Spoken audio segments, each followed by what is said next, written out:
Boa noite. Continuando o nosso estudo da escatologia atualizada, nós vamos falar hoje de Daniel 8, que é a terceira visão do livro de Daniel. A gente viu o capítulo 2, que é a visão da estátua que Nabucodonosor sonhou e Daniel interpretou o sonho e teve a mesma visão. Depois vimos a visão do capítulo 7, os 4 animais que são paralelos aos reinos lá da estátua. E agora a terceira visão no capítulo 8, que é o carneiro e o bode. Como eu disse antes, cada visão vai se somando à anterior e vai ampliando e explicando cada uma. Então vamos ler aqui capítulo 8, de 1 a 7. No terceiro ano do reinado do rei Belsazar, apareceu-me uma visão a mim, Daniel, depois daquela que me apareceu no princípio. E vi na visão, e sucedeu que quando vi, eu estava na cidadela de Suzã, na província de Elão. Vi, pois, na visão que eu estava junto ao rio Ulai.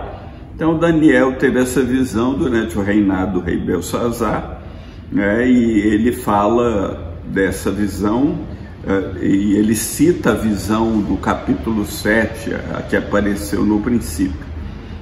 Daniel fala dessa visão como se fosse a segunda que ele teve.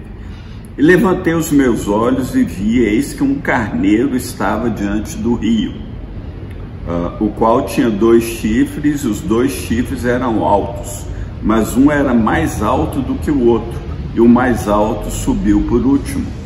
Vi que o carneiro dava marradas para o ocidente, para o norte e para o sul, e nenhum dos animais lhe podia resistir, nem havia quem pudesse livrar-se da sua mão, e ele fazia conforme a sua vontade e se engrandecia. Aí na própria visão, mais na frente, o anjo vai explicar para Daniel quem era o carneiro de 2 chifres, que era o império da Média e da Pérsia. Um chifre a Média e o outro a Pérsia. A Pérsia, isso. O mais alto que subiu depois é o reino da Pérsia, que era mais forte que o reino da Média, como a gente já falou na semana anterior. E ele deu marradas, ele chifrou para todo lado, para o ocidente, para o norte e para o sul. É interessante que ele não foi para o oriente. O Império Medo-Persa, ele dominou uma grande região, mas o oriente ele não dominou.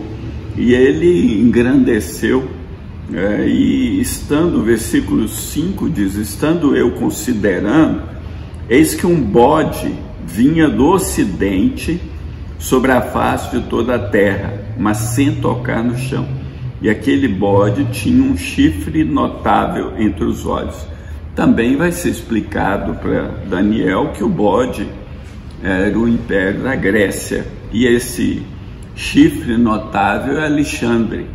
E o bode vem sem tocar no chão, falando da rapidez com que Alexandre o Grande, o rei da Grécia, conquistou todos aqueles povos. Foi muito rápido, foram em menos de 20 anos, acho que 13 anos, Alexandre conquistou todos os reinos que ele podia.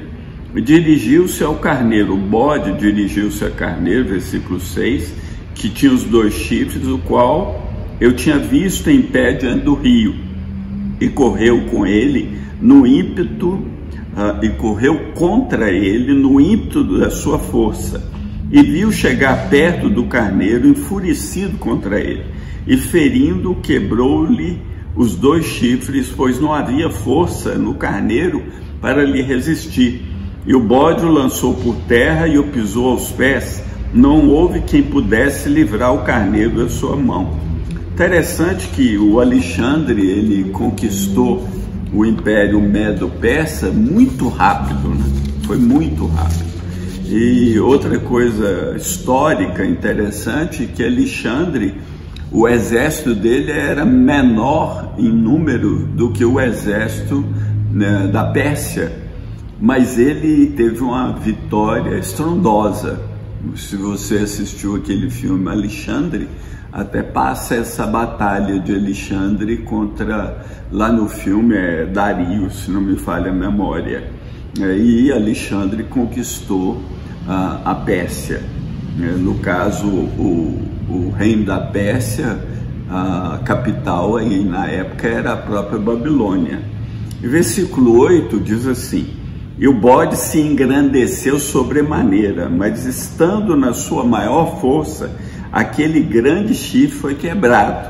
No seu lugar subiram outros 4 também notáveis, para os 4 ventos do céu. 4 notáveis, 4 chifres para os 4 ventos. O chifre na Bíblia sempre vai se referir ao poder, a domínio, a reino. Esses 4 notáveis foram os 4 principais generais de Alexandre, que dividiram o reino da Grécia entre si, porque mais interessante dessa linguagem é que diz que o grande chifre foi quebrado. Mostra que quem está no controle de tudo é o próprio Deus. Não se sabe como Alexandre realmente morreu. E os 4 generais que tomaram o poder, dividiram o reino, foram Ptolomeu, que ficou com o Egito, Cassandro ficou com a Grécia e Macedônia, Lisímaco com a Anatólia e a Trácia, e o Seleuco com a Mesopotâmia e a parte do Império Persa. E depois, versículo 9, entra numa sequência em outro assunto dentro do assunto. Muito interessante. E no versículo 9 diz assim: e de um desses 4 chifres, no caso Seleuco, saiu um chifre muito pequeno, o qual cresceu muito para o sul e para o oriente e para a terra formosa, e se engrandeceu até contra o exército do céu, e alguns do exército e das estrelas lançou por terra e os pisou. Se você notar, esse chifre pequeno é o mesmo chifre pequeno do capítulo 7. Já passou, a história pulou para o tempo do fim. Ele vai explicar mais na frente na visão. Então o chifre pequeno é o mesmo do capítulo 7, que tem uma boca que fala coisas grandiosas, é o anticristo. E ele se engrandeceu contra o exército do céu.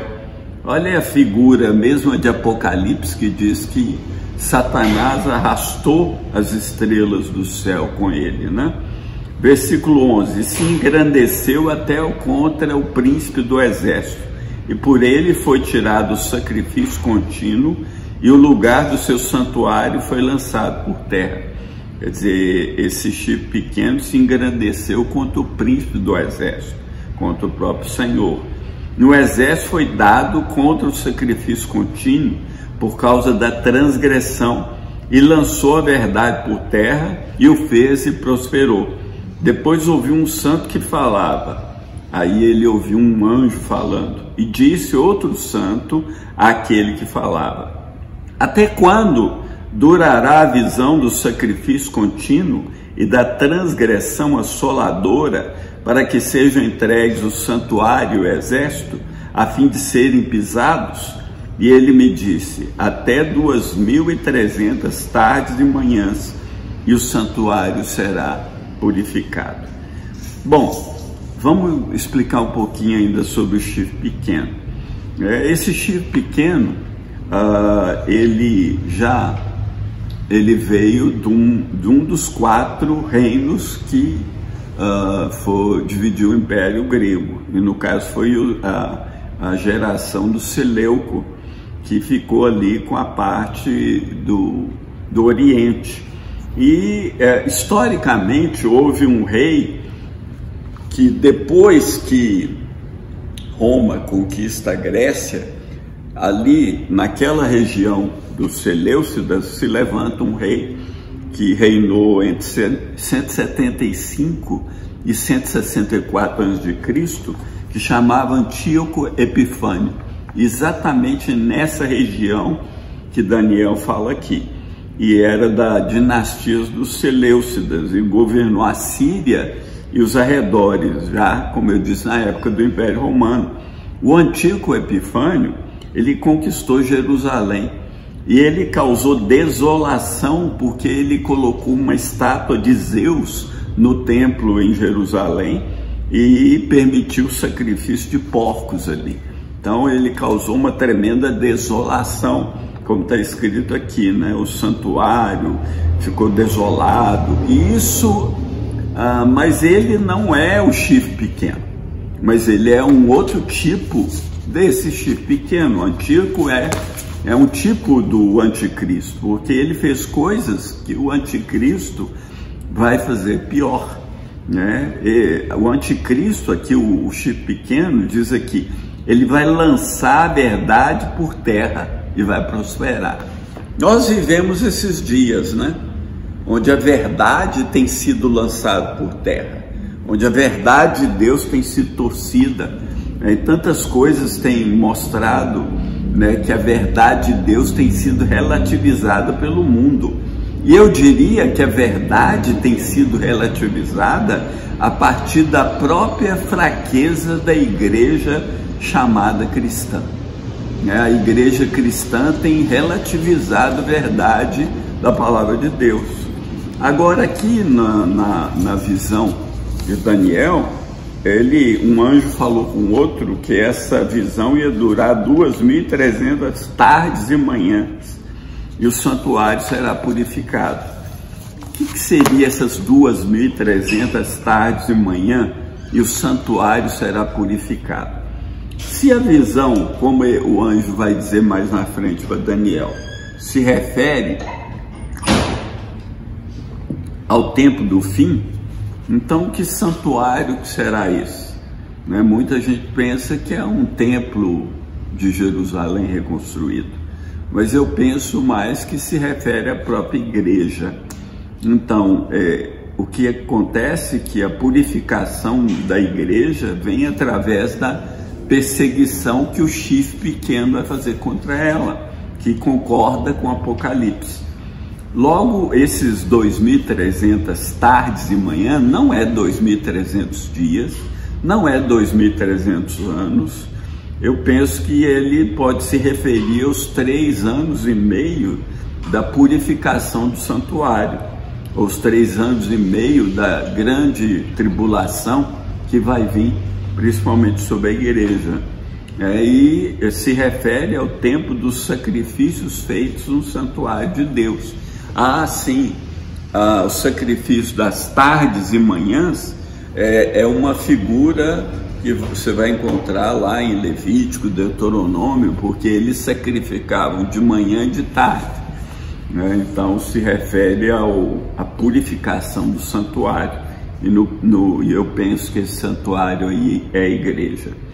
E versículo 15, na sequência, aconteceu que, havendo eu, Daniel, tido a visão, procurei o significado, e eis que se apresentou diante de mim como que uma semelhança de homem.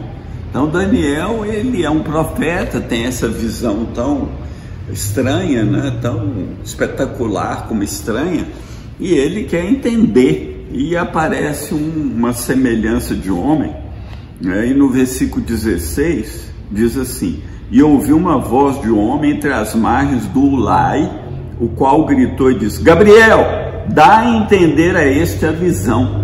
Então, o que mais provável é que esse homem que grita para Gabriel seja o próprio Senhor, né? Jesus numa teofania. E veio, e aí Gabriel, versículo 17, veio perto de onde eu estava, e vindo ele, me amedrontei e caí sobre o meu rosto, mas ele me disse: entende, filho do homem, porque essa visão acontecerá no fim do tempo. Não sei se vocês lembram que na nossa aula passada eu disse que o fim do tempo é uma das figuras para o tempo da vinda de Jesus, né? Então a visão vai acontecer nesse tempo. que Gabriel fala com Daniel. E estando ele falando comigo, caí adormecido com o rosto em terra. Ele, porém, me tocou e me fez estar em pé. É muito interessante notar isso, que o fato de Daniel cair prostrado é por causa da glória, né? Por causa de o anjo que vem tem uma glória, né? Isso deixa Daniel prostrado, mas o Gabriel toca nele e faz ele ficar de pé.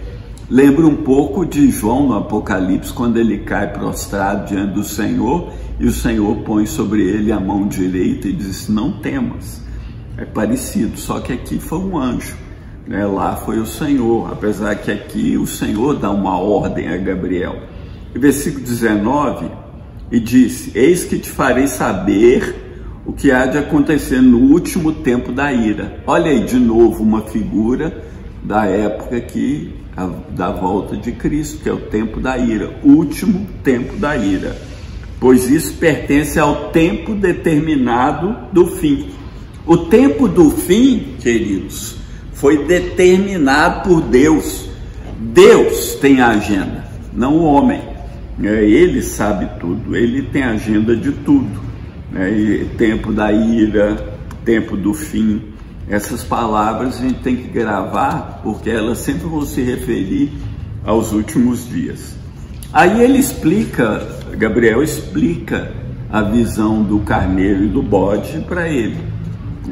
Aquele carneiro, versículo 20, que vistos com dois tipos, são os reis da Média e Pérsia, que já existia na época de Daniel. Mas o bode peludo é o rei da Grécia, que ainda não tinha existido na época de Daniel, que veio depois, né? E o grande chifre que tinha entre os olhos é o primeiro rei. O tecido quebrado, levantando-se 4 em lugar dele, significa que 4 reinos se levantarão da mesma nação, mas não com a força dele, né? O Império Grego é dividido em 4, né? Que eu já falei, as 4 tempos, os 4 locais que se dividiu o Império. Interessante aqui uma observação, que nessa visão a Média e a Pérsia é o carneiro e o bode é a Grécia, né? Também são os reis, também é Alexandre, o bode, mas é a Grécia. Por que ele mudou o animal? Antes era um urso que representava a Média e a Pérsia, e um leopardo representava a Grécia. Interessante, porque Deus muda o animal. Pensa nisso. Única vez onde aparece carneiro e bode juntos na palavra de Deus é no dia da expiação, que tem carneiros e bodes que são usados para o sacrifício. É só para a gente meditar sobre isso, né? Mas esses versículos têm um paralelo, né, com o versículo 8, que ele está explicando a visão. Aí no versículo 23, o anjo continua explicando a visão para Daniel. Olha lá. Mas no fim do seu reinado, do reinado de quem? De um desses 4 que eu expliquei, lá da dinastia dos Seleucidas, que governou no norte de Israel. Lembra do que eu falei semana passada? No fim do seu reinado, quando acabarem os prevaricadores, essa tradução não é boa. A tradução melhor é quando os rebeldes estiverem no auge. Então, não quando acabarem os prevaricadores, né?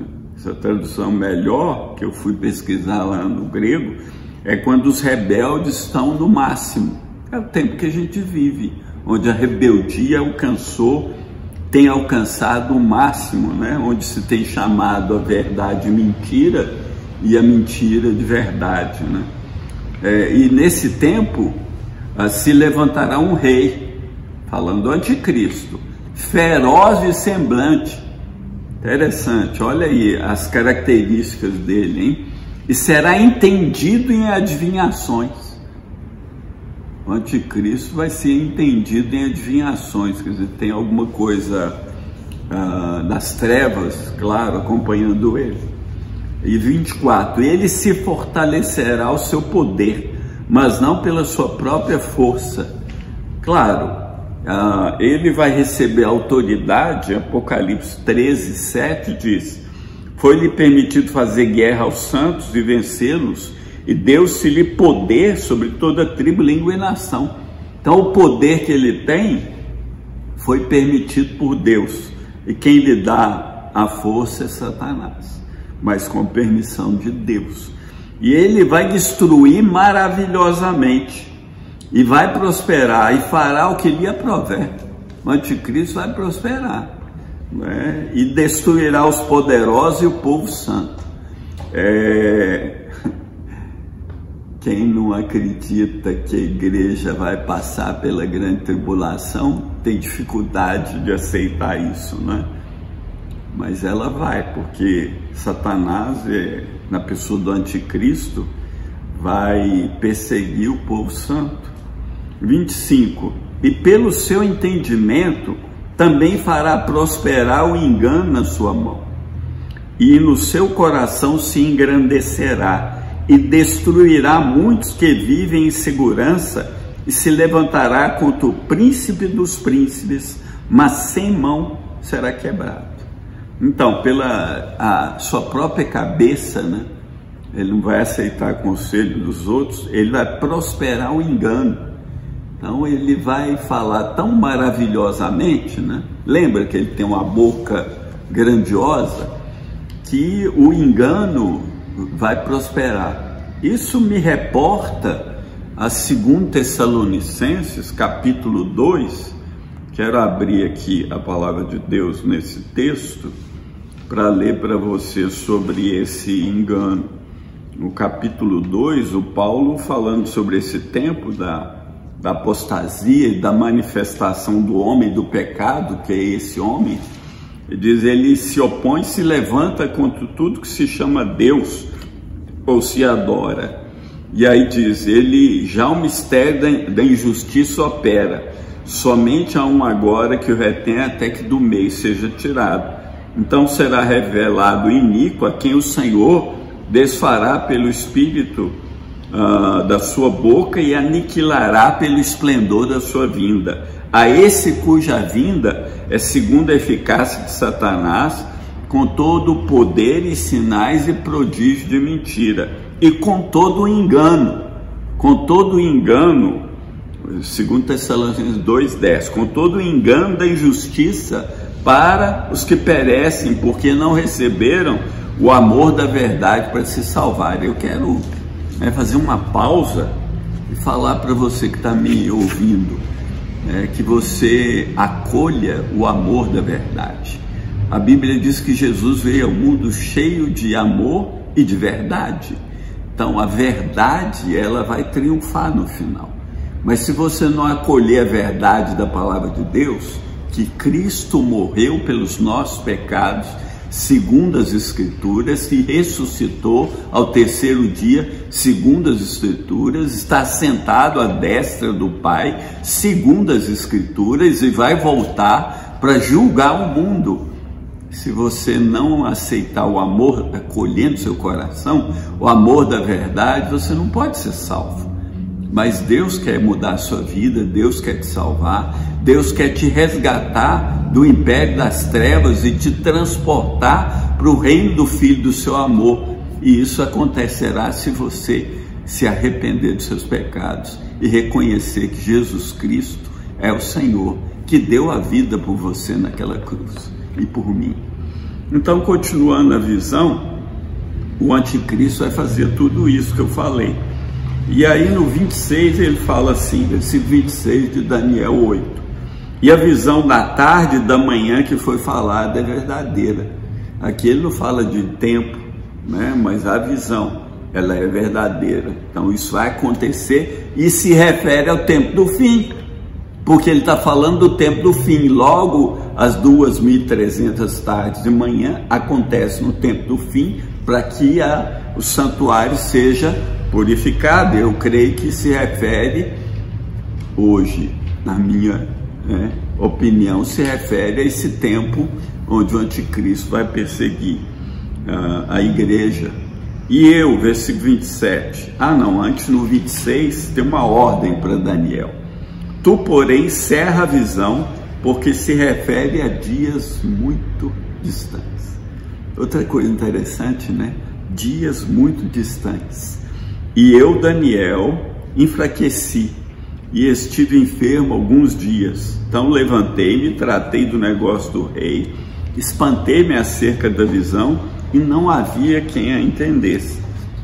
De novo, Daniel não compreendeu totalmente a visão porque estava muito distante, Reinos que não tinham se levantado, um rei que viria milhares de anos depois, e ele não entendeu completamente a visão, e além disso, por causa da visão, ele ficou espantado e até enfermo, abatido, porque é muito forte as visões que Daniel teve. Então, até aqui,